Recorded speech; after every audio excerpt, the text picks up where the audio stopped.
First off, what prompted this idea of the plastic credit exchange? To what extent has it got to do with the fact that the Philippines is one of the largest contributors to plastic waste?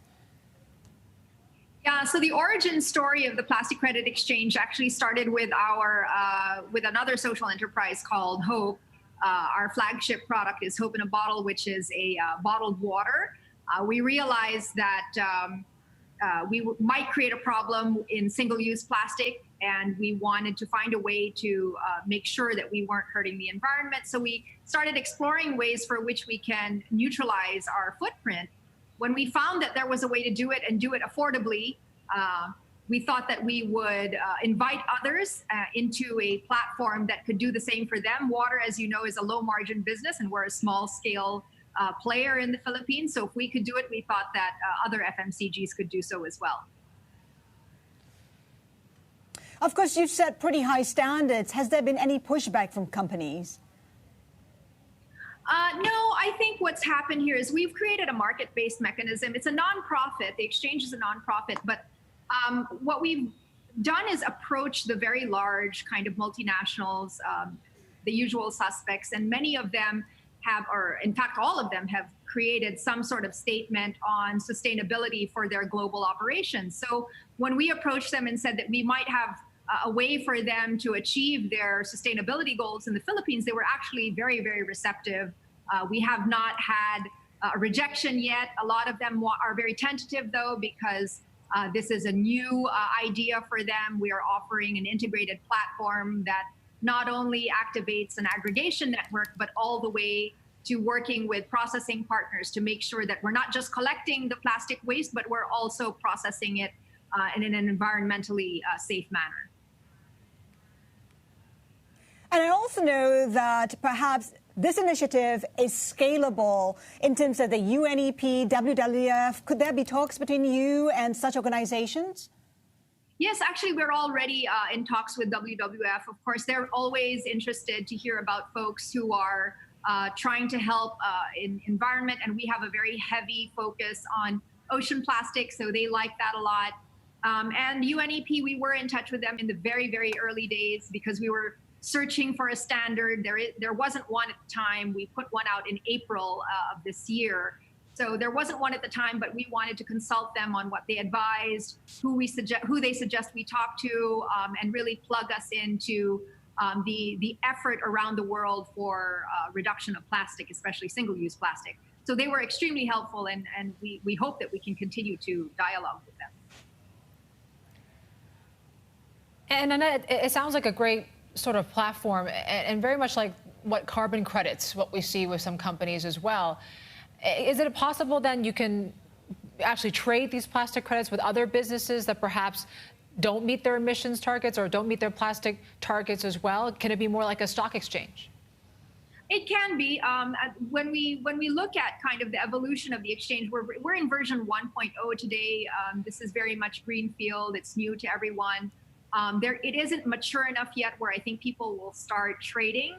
So version 1.0 of the business is really just to establish the infrastructure, the partnerships, the network, so that there is the possibility of issuing offsets to process offsets. So that's version 1.0.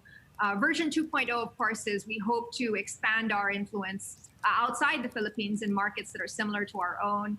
And then, the next version is maybe to then trigger the mechanism of the exchange itself so people can trade. But at the moment, none of the companies we're talking to, I think, would be interested in trading because these are end users of a plastic offset. These big multinationals would not necessarily, I think, want to sell them. They'd like to make sure that they continue to own them in their efforts to be sustainable.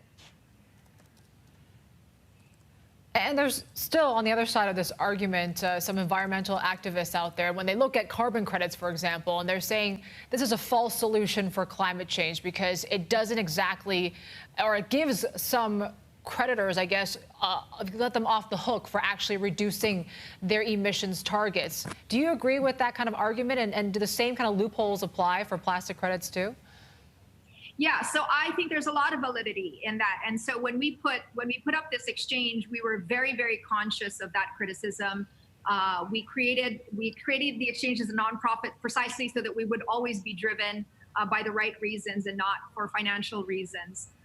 There is a lot of credibility around those claims, and I think that the way we're trying to navigate it right now is additionality is very much easier, I think, to quantify in the plastic offsets. It's much easier than it is in carbon.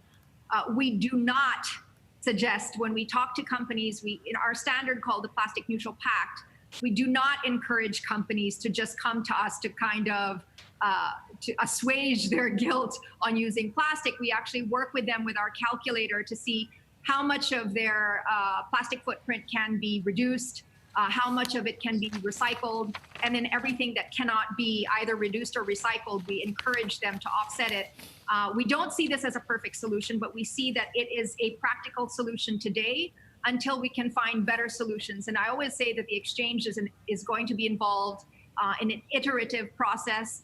As best practices come up, as the industry changes, we will definitely evolve. But our desire is to help today with the best solutions available.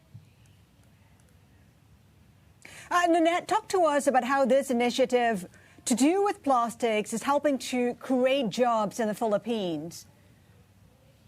Yeah, so on the surface, the exchange is just a platform, right? We work with processing partners and aggregating partners and logistics partners.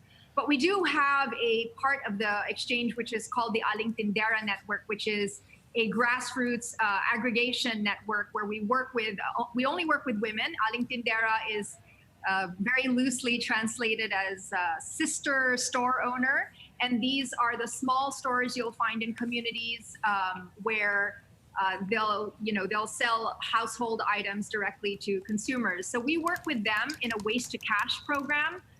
We have said that they can, or we've set them up with infrastructure so that they can purchase any kind of plastic waste and bale it and store it. And we call us when they have an indicated volume, and we will pick it up and process it. So we're doing collection directly in the community so that there is no chance for leakage, right? And then we also have these same networks set up along coastal communities, or we're about to set them up in the next 3 or 4 weeks. We're rolling them out in partnership with the Department of Environment and Natural Resources, that they want to clean up the Manila Bay. So we have these female micro entrepreneurs setting up in these coastal communities where they will then also be able to collect plastic waste in the waste to cash program and hopefully clean up Manila Bay a little bit and stop some leakage.